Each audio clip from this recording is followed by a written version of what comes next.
Frustration కానీ అంటే ఏదైనా మనం ఒకటి కావాలనుకుంటే అదేమిటో ఎంతో కొంత తెలిసి ఉండాలి మనకి.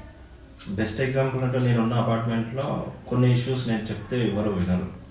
ఆ తర్వాత సంగతి అంటే ఎక్కడున్నా మనలో ఉండేవి కొన్ని ఉన్నాయి, సందర్భాన్ని బట్టి మనం పొందేవి కొన్ని ఉన్నాయి. ఉదాహరణకి డబ్బు అనేది ఒకటి ఉందనుకుందాం, అది సందర్భం వల్లనే మనకు అనుభవంలోకి వస్తుంది. ఉండని పర్లేదు, అది బంద్ చేసి. సో ఇప్పుడు డబ్బు అన్నది ఒక 3 ఏళ్ల క్రితం కాంటెక్స్ట్ వేరే, కానీ అప్పుడున్న మనిషికి కూడా ప్రశాంతత అవసరం, అడవిలో ఉన్న మనిషికైనా ప్రశాంతత అవసరం, ఒక ట్రైబ్కైనా ఒక ఫారినర్కైనా ఒక ముసలివాడికైనా చిన్నపిల్లవాడికైనా యువకుడికైనా ప్రశాంతత అవసరం. ఎందుకు? మన జీవితం యొక్క మూలభూతమైన విషయాలు. ఎట్లయితే ఆకలి అన్నది అందరికి ఉందో అట్లనే ప్రశాంతత, ఎన్ని ఉన్నా ప్రశాంతత లేకపోతే వ్యర్థం అనిపిస్తున్నది. ఇది ఊరికి ఫిలాసఫీగా చెప్పడం కాదు, అందరి అనుభవం కూడా. ఎన్ని ఉన్నా ఏం లాభం, మనసుకు శాంతి లేనప్పుడు అంటారు కదా మాట. సో ఇప్పుడు ఆ శాంతి అంటే ఎందుకు తెలుసుకుంటే అది ఎందుకు లేదో కూడా తెలుస్తుంది. మనం జస్ట్ పదం వాడినంత మాత్రాన అది మన జీవితంలోకి రాదు. లేదా ఊరికే శాంతి లేదనంత మాత్రాన శాంతి రాదు. పోనీ నా కొడుకు నా మాట వింటే శాంతి వస్తుంది అనుకుంటే విన్నా కూడా శాంతి రాదు. వాడు ఇంకేదైనా చేయొచ్చు, మళ్ళీ శాంతి పోతుంది. అది అసలు వచ్చిపోయేదా, అది మన స్వభావం అనేది చిన్న విచారణ చేయమని చాలామంది చెప్పారు. అంటే ఊరికే మనం ఏదన్నా ఒక వస్తువు కొంటే కూడా రివ్యూస్ చూస్తాం, మా సినిమాకి వెళ్ళి కూడా అడుగుతాం, మరి శాంతి అంటే ఏంది అసలు అని ప్రశ్న మనం అడగం, జస్ట్ కోరుతాం అంతే. సో ప్రశాంతత అనేది మన సహజ స్థితి. సో సహజ స్థితి అంటే అప్రయత్నంగా నీలో ఉన్నది అని ఆల్రెడీ ఉన్నది. మరి అది ఎందుకు పోయింది అంటే పోలేదు, కనుమరుగయింది అంతే. దానికి కారణం ఏంది? మనం అన్కాన్షియస్గా పెట్టుకున్న బంధాలు, మనకు తెలుసో తెలియకో మాట్లాడిన మాటలు, మన మానవ సంబంధాలు, మన మాట తీరు, మన చూపు, ఇవన్నీ కలిపి అది కనబడనీయకుండా చేస్తుంది. ఇప్పుడు ఢిల్లీలో పక్క బిల్డింగ్ కూడా కనబడదు పొల్యూషన్ వల్ల. అంటే బిల్డింగ్ లేదని కాదు, కనిపిస్తలేదు. ఇప్పుడు బిల్డింగ్ని ఏం చేయాల్సిన అవసరం లేదు, బిల్డింగ్ ఎప్పటి నుంచో ఉంది. ఈ పొల్యూషన్ అనేది తీసేస్తే బిల్డింగ్ రివీల్ అవుతుంది. అట్లా మన మనసులో కూడా పొల్యూషన్ తీసేస్తే ప్రశాంతత వల్ల ద్యోతకం అవుతుంది, సర్ఫేస్ అవుతుంది అనేది ఒక అబ్జర్వేషన్.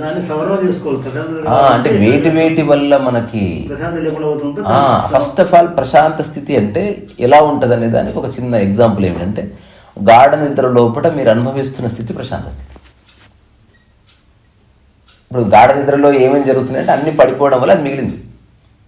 మనం మెలకులో వచ్చిన తర్వాత అన్ని పడగొట్టాలంటే కుదరదు. ఒక చిన్న ఎగ్జాంపుల్ స్వామి, నన్ను చూసిండు మా బాబు కూడా అలా ఉన్నాడు. ఏమన్నా అంటే జీన్స్ అంటాడు. నేను ధర్మం, నీతి, నిజాయితీ, ధర్మం, నేను కానిస్టేబుల్ కానీ నేను ఒక అనుభవాలతో మిలిటరీలో పోయి అక్కడ పోయి ఇక్కడ తడిసి ముగ్గి ఉద్యోగం చేసుకున్నా. అది ఉద్యోగ ధర్మం పుట్టకూటి కొరకేదని నా విధి నేను చెబుతున్నాను, నేను ధర్మంగా నడిపిస్తున్నా. ఏమన్నా ఫటాఫట అంటే ఈ మీటింగ్ పెట్టి అందరూ మాట్లాడినాక ఏం జరుగుతుందో అది ముందే చెప్పేస్తాను. అది వాళ్ళకి నచ్చతలేదు, కొంచెం తీసుకోండి ఆశకొస్తే ఆడికే వస్తాను. ఓకే, అట్లా కొంచెం ఏరియాలో ఉన్నాను, మంచిగానే అయింది, బాగానే చేసుకున్నాను. తర్వాత ఒక ప్రశాంతత లేకుండా అయిపోయింది. ఇప్పుడు ఈయన కూడా వచ్చింది ఇక్కడికి అపార్ట్మెంట్ కాడికి, మంచిగా ఉండే అప్పుడు. ఇప్పుడు అన్ని హాస్టల్స్ అవి పెట్టేసి చాలా రకమైన పురుషులు, అంత రకమైన వెరైటీ మనుషులు జమ అయిపోయినారు, 6 మనుషులు జమ అయిపోయినారు. మన తెలంగాణలో ఇంకోటి చూపి చెప్పాలంటే, ప్రపంచంలో శాంతి దేశం ఏదంటే నాకు విడి జ్ఞానం కాడికి ప్రపంచంలో శాంతి దేశం ఏదంటే ఇండియా కొంచెం కనిపిస్తుంది. అంటే ఎవరు వచ్చి రాజేసిన ఏమన్నా కూడా ఫోన్ అంటారు. అట్లా ఇండియా లోపల శాంతి రాష్ట్రం ఏదంటే మా రాష్ట్రం ఉంటాయి. ఆంధ్ర కానీ రాయలసీమ కానీ రిప్లై ఇచ్చేవాళ్ళు, ఈ తెలంగాణ ఏరియా వరకు ఇచ్చేవాళ్ళు. ఆ విధంగా ప్రశాంతత ఉన్నదాన్ని ఇప్పుడు అంతా అశాంతలాగా చేసిండ్రు. దీన్ని ఏం చేయలేదు, విడిచిపెట్టిపోవాలన్నా లేకుంటే ఎట్లా మారిపోవాలా స్వభావంతో మనం ఏం చేయలేము. చేసినా మనం ఎంత సాధ్యమో అంత చేస్తాం మీ పరిధిని బట్టి. ఏదేమైనా మనసుకు అంటుకోకుండానే పని చేయాలి, అది చాలా ముఖ్యం. తక్కువ మాట్లాడాలి, ఎక్కువ ఆలోచించకూడదు. చేయండి లేకపోతే చేయకుండా ఉండండి, కానీ ఆలోచిస్తూ బుర్ర ఖరాబ్ చేసుకోవద్దు. దానివల్ల మార్పు రాదు సరి కదా, మనకున్న ప్రశాంత స్థితి కూడా పోతుంది.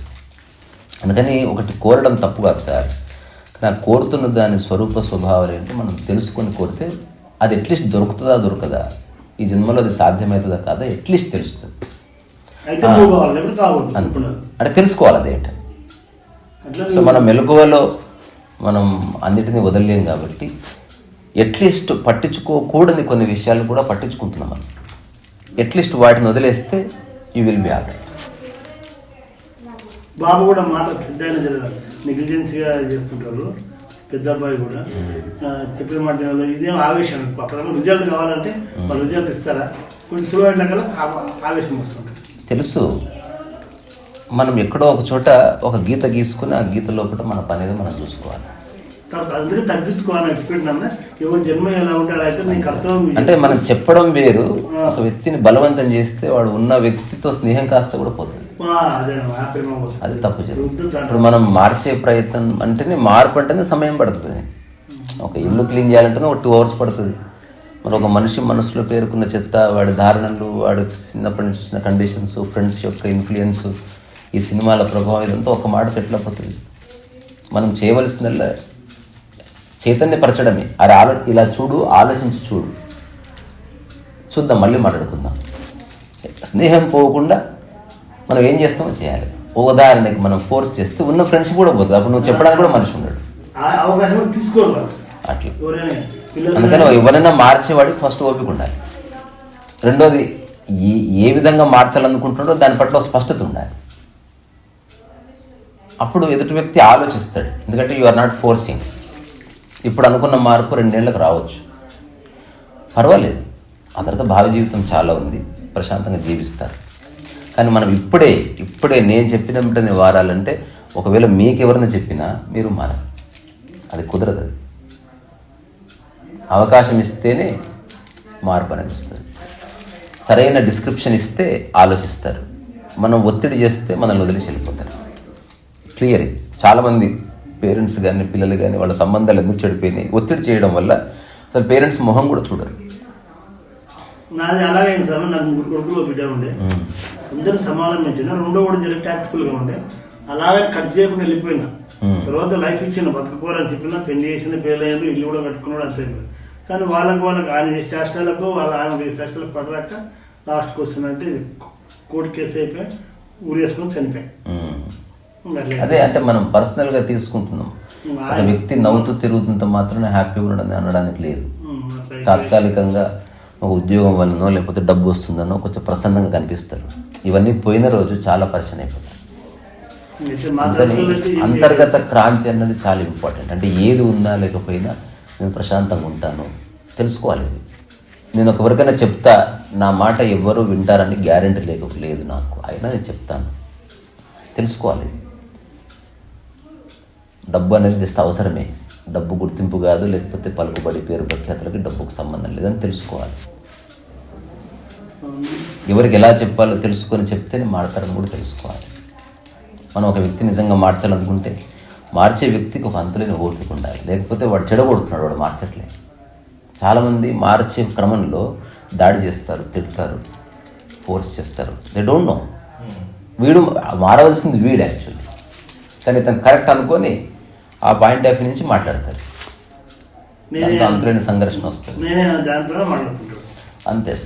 వ్యక్తిగత స్వార్థం, నేను నీవని వస్తే అసలు మార్పు రాదు. అసలు విషయం ఇది, మీరు ఆలోచించండి, మళ్ళీ మాట్లాడుకుందాం. ఇంతే. ఈ విషయం గురించి ఆలోచించారా, పర్వాలేదులే, ఇలాగే ఉంటుంది, కొంతకాలం తర్వాత మీకే తెలుస్తుంది. కానీ ఊరికి కొన్ని విషయాలు చెప్తా, ఊరికే వినండి. నేను మీకేం సలహా ఇవ్వట్లే, కానీ ఇలా ఉంటే బాగుంటుంది, చూద్దాం. ఇలా కనుక మనం ఒక స్టెప్ తీసుకుంటే ఒక దుర్మార్గుడు కూడా వింటాడు. ఎందుకంటే అతనికి చెప్పడం లేదు కనుక వింటాడు. కానీ ఆ విన్నది అతను కూడా విన్నాడు కాబట్టి అతనిలో కొంచెం ఆలోచన స్టార్ట్ అవుతుంది. నెక్స్ట్ ఎప్పుడో ఒకప్పుడు చర్చిస్తాడు. శుద్ధు నేను చెప్తుంటే కదా, నేను మనమల్లా చెప్పినా కూడా ఒక రకంగా ఇలా ఉంటే ఇలా బాగుంటుంది ఇప్పుడు ఏం తప్ప ఇదే అని చెప్పాను. కానీ ఏదైనా చెప్పడం అనేది ఒక ఆర్ట్. చాలా విషయాల్లో నాకు తెలిసిందంటే కుటుంబ సభ్యులు చెప్తే వినరు, వేరే వాళ్ళు చెప్తే పాఠమైనా, అమ్మ చెప్తే వినబుద్ధి కాదు, అల్లరి చేస్తారు. అక్కడ సార్ దగ్గరకు పంపిస్తేనే వర్కౌట్ అవుతుంది. అంటే మనం కుటుంబ సభ్యులు అన్నీ చెప్పకూడదని కూడా తెలుసుకోవాలి. ఒకవేళ నీకు సలహా తెలిసినా అది వేరే వాళ్ళకి చెప్పి, ఇట్లా చెప్పండి మీరు మా వాడికి, నేను చెప్పకూడదు. నేను చెప్తే ఇంట్లో చెడిపోతుంది. ఆ పెద్ద ఆయన చెప్పాడు, ఆయనకి ఏం తెలిసి చెప్పాడు, చూడరా ఆలోచించు, మనకు ఎందుకు రావాలి, నువ్వు ఆలోచించుకో కదా, భోజనం చేద్దాం. ఫ్రెండ్షిప్ ఉంచుకోవాలి పేరెంట్స్ పిల్లలు. చెప్పవలసినవన్నీ బయట వాళ్ళతో చెప్పించాలి. కొన్నిసార్లు ఒక లాయర్తో చెప్పించాలి, కొన్నిసార్లు ఒక ముస్లాంతో చెప్పించాలి, బట్టలు ఎట్లా మడత పెట్టుకొని ఒక బంధువుతో చెప్పించాలి. అంటే ఎవరితో చెప్పిస్తే వాడు వింటాడు అట్లీస్ట్. పేరెంట్స్ అనుకో ఏది ఊకే ఆయనకి దాకా ప్రతిదీ చెప్తారు ఏందని వాళ్ళకి విసుగు వచ్చేస్తుంది. ఎందుకంటే ప్రతిదీ డిస్కస్ చేస్తారు పేరెంట్స్, ఊరుకోరు. హఠాత్తుగా వీడిని ఒక మహాయోగిని తయారు చేయాలని కంకణం కట్టుకుని ఉన్న జడబడతారు. కుదరదట. ముందు ఒక హ్యూమన్గా ఉంచాలి ఒక వ్యక్తిని. ఈ ప్రాపంచికంగానే సక్సెస్, ఫెయిల్యూరు, డబ్బు, గిబ్బంతా. అల్టిమేట్గా మీ మానవ సంబంధాల్లో డబ్బుకు ప్రాధాన్యత ఏముండదు. ఒక ఇద్దరు కలిసి నవ్వుకుంటూ మాట్లాడుకోవడానికి, ఒకరి పట్ల ఒకరికి సహృద్భావం ఉండటానికి డబ్బు ఏం దోహదం చేస్తుంది? ఒక హోదా ఏం దోహదం చేస్తుంది? జీవితం పట్ల అవగాహన అన్నది దోహదం చేస్తుంది. సో ఇప్పుడు నేనున్నాను, నా కుటుంబ సభ్యులతో స్నేహం పోకుండా ఏమైనా సలహా ఇస్తే ఇస్తాను. కొన్నిసార్లు సలహా ఇచ్చే సందర్భం ఉన్నా ఇస్తే చెడిపోతుందని తెలిస్తే పక్కగా జరుగుతాను. ఎందుకంటే వాళ్ళకి వినే ఉద్దేశం లేనప్పుడు నువ్వు ఎందుకు చెప్తావు? తినే ఉద్దేశం లేని వాడికి భోజనం పెట్టకు, వినే ఉద్దేశం లేని వాడికి చెప్పకు.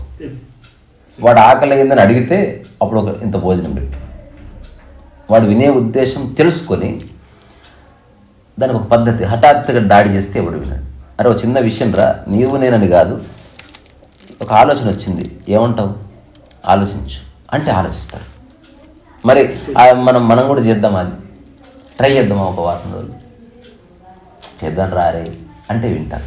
అరే ఒక వారం రోజులు ఇల్లంతా క్లీన్ పెడదామారా, వాడికి దాడి చేయొద్దు, మనం ఎడ్యుకేట్ చేయాలి. రోజు ఒక హాఫ్ అన్ అవర్ ఇంటి కోసం పని చేసుకుందాం రా. పొద్దున 7 నుంచి 8 వరకు లేదా 5:30 నుంచి 6 వరకు కొంచెం యోగా చేసుకొని, నువ్వు నీ రూమ్ క్లీన్ చేసుకొని, నా రూమ్ క్లీన్ చేసుకొని, పాటలు పెట్టుకొని, రెండు నీకు నచ్చిన పాటలు, నువ్వు 2 నాకు నచ్చిన పాటలు, 2 అమ్మకు నచ్చిన పాటలు, చలో ఇట్లా అనుకున్న టైం టేబుల్ మీకు దాన్ని ట్రై చేద్దాం. వాడు లేవలేదు, మళ్ళీ అరే వాడికి లేవలేదంట, రేపు చేద్దాం లేరా, ఒక్కరోజు లేకపోతే చిన్న అంగీకరించి, లేదు డాడీ నేను వస్తలే కాసేపోయినా అంటే మెల్లగా ఒక చిన్న. మనం ఏం చేస్తామంటే ఇప్పుడే లేదు కానీ ఇప్పుడే జస్ట్ టికెట్ బుక్ చేస్తే బుక్ అయింది, ఆటో బుక్ చేస్తే బుక్ అయింది, మరి వీడు చెప్తే ఎందుకు మాడతలేడు, అన్ని వేరు వేరు. స్వామి నుంచి ఏమేమి స్వామి నాకు కొంచెం విన్నాను, వాటర్లో చెప్పి బాబు పంపించాడు కొన్ని, అమ్మగారు వచ్చింది ధర్మం గురించి, దాని గురించి మన గురించి.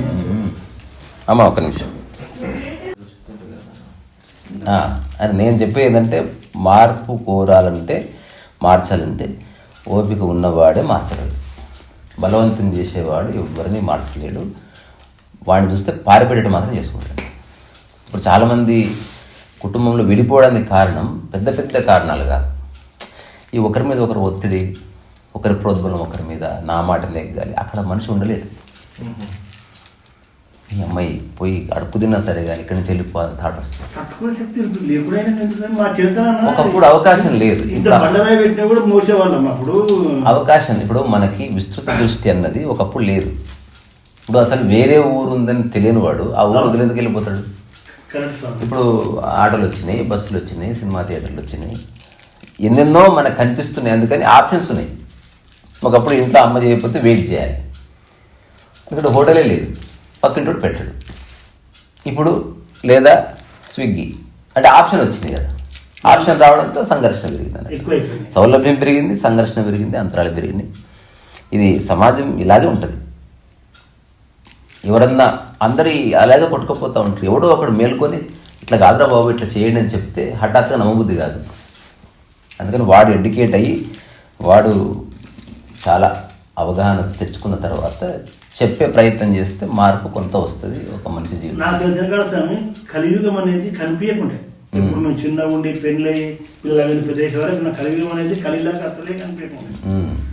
ఏమైతే ఈ మధ్యలో కొద్దిగా తెర ఏర్పడి కొంచెం కలిపురుషుడు తాళం అంటే కనిపిస్తుంది నాకు తెలుసుకోండి. అదే కలి నిజం బ్రదర్ మీకు సిద్ధాంతం. అప్పుడు ఏం చెప్పినా ఏమున్నా ఎవరు సాధించినట్లు అప్పుడు వేరే మార్గాలు లేవు కాబట్టి కలి ఏం కనిపించదు కలియుగం అనేది. ఇప్పుడు అన్నీ ఉన్నాయి కాబట్టి అన్ని అవకాశాలు ఉంటాయి, ఇట్లనే ఉండేది. ఇట్లా ఎవరికి సో అది కామన్ లేదు సార్. అంటే ఇప్పుడు ప్రపంచవ్యాప్తం మొత్తం లెక్కలోకి తీసుకుంటే అట్రాసిటీస్ ఎప్పుడు ఉన్నాయి, యుద్ధాలు ఎప్పుడు జరిగినాయి. సో మనిషి యొక్క మానసిక స్థితి బాగలేక ఇవంతా జరుగుతుంది. ఒక రాంగ్ పర్సన్ ఉంటే అట్లీస్ట్ ఒక 50 మీటర్ల పరిధిలో అంత రాంగ్ ఇన్ఫ్లుయెన్స్ పడుతుంది. ఒక రైట్ పర్సన్ ఉంటే వాడు చెప్పినా చెప్పకపోయినా వాడి పరిధి లోపల కొంత మార్పు జరుగుతుంది. ఉదాహరణకి ఒక ఊర్లో ఒకతను చక్కగా రోడ్లన్నీ క్లీన్ చేసి పూల చెట్లు పెట్టి వ్యవసాయం చేస్తున్నాను. ఒక 5 ఏళ్ళ తర్వాత ఒక 20 మంది జమ అవుతారు అట్లా చేసేవాడు. సో ఒకడు వేస్ట్ ఫెలో ఉన్నాడు అనుకో, చుట్టుపక్కల ఉన్న స్టూడెంట్స్ అంతా వాడిని చూసి ఇన్ఫ్లుయెన్స్ అయ్యి జూదం కావచ్చు, తాగుడు కావచ్చు, అట్లా ఎఫెక్ట్ అవ్వచ్చు. సో మనిషి మైండ్కున్న ఒకనొక స్వభావం ఇన్ఫ్లుయెన్స్ అవ్వడం, అది మనం ఎంత చెప్పినా ఇన్ఫ్లుయెన్స్ అవ్వకుండా ఉండరు. సో అంతెందుకు పిల్లలు బూతులు మాట్లాడతారు కదా, ఏ పేరెంట్ నేర్పించకపోయినా ఎట్లా మాట్లాడుతున్నారు అంటే ఎవరో ఒకరు నేర్పిస్తున్నారు బయట. అంటే మనమే నేర్పిస్తున్నాం అని కాదు, పేరెంట్స్ వల్ల పిల్లలు నేర్చుకునేది 1% కూడా ఉండదు. ద రియల్ ఛాలెంజ్ అంతా బయట ఉంది. ఇన్ఫ్లుయెన్స్ అవుతారు, నేర్చుకుంటారు, కొట్లాడతారు. అందుకే బయట తారతమ్యాలు ఉండవు, నీకు ఫ్రీడమ్ ఉంటుంది కాబట్టి ఎక్కువ బయట ఉండడానికి ఇష్టపడతారు. సో ఆ ఇంట్లో మనం ఆ వాతావరణాన్ని ఇవ్వాలంటే పేరెంట్స్ కూడా ఎడ్యుకేషన్ అవసరం. కానీ వినరు, మాకు తెలియదు ఆయన నువ్వేంది చెప్పేది అని అంటారు అనమాట. అందుకని మనం ఒక హెల్తీ మైండ్ ఉన్నవాడితో మనం మాట్లాడవచ్చు, ఆల్రెడీ ఫిక్స్ అయిన వాడితో మనం ఏం చెప్పలేం. ఫస్ట్ ప్రశాంతత అంటే ఏందో తెలిస్తే అసలు ఉంటుందా లేదా కూడా తెలుసుకోవచ్చు. ప్రశాంతంగా ఉండాలంటే ఏం లేదు సార్, మీ ధర్మాన్ని మీరు పాటించి పక్కకు జరగండి అంతే. మీరు అన్న పాయింట్కి వస్తే సార్, ధర్మం బాధ్యత రెండింటిలో ఉన్నాయి. బాధ్యత అంటే పిల్లల్ని పెంచాలి, పిల్లల్ని ఎడ్యుకేట్ చేయాలి, వాళ్ళకి కావాల్సినవి ఇవ్వాలి, అది బాధ్యత. మీరు ఆల్రెడీ నాకు వచ్చిన వర్డ్స్లో చెప్తున్నా. ధర్మం అంటే ఇక అది ఏమి ఆశించదు, బట్ అది అంటే పెద్ద అంత పక్వత లేదు. నాకు తెలిసినంత ధర్మం అంటే అది సత్యంగా ఉంటుంది, అది ఎప్పటికీ అలాగే ఉంటుంది. దాన్ని చేయాలంటే దాని నుంచి ఏమి ఆశించరు, అది చేస్తారు అంతే అని ఒక కరెక్ట్.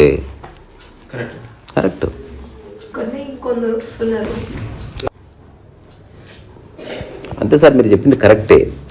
కానీ దానికి కడమ తలిపే దోమలు వస్తాయి. లైవ్ అంటే ఇట్లనే కూర్చొని మాట్లాడుతుంది అంతే. నమస్కారం అండి,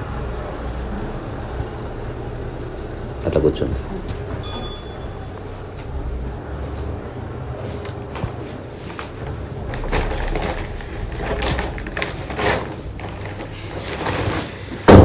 అంటే మనకు తెలుసు కానీ మరి ఎంతవరకు ఆచరిస్తున్నామో చెక్ చేసుకోవాలి. రెండోది మనసుకు తీసుకోవద్దు సార్ ఇది. మీరు ఏం చేశారు ఏం చేయలేదని కాదు, ఒక్క మాట చాలు మన జీవితం కొలాప్స్ అయిపోతుంది.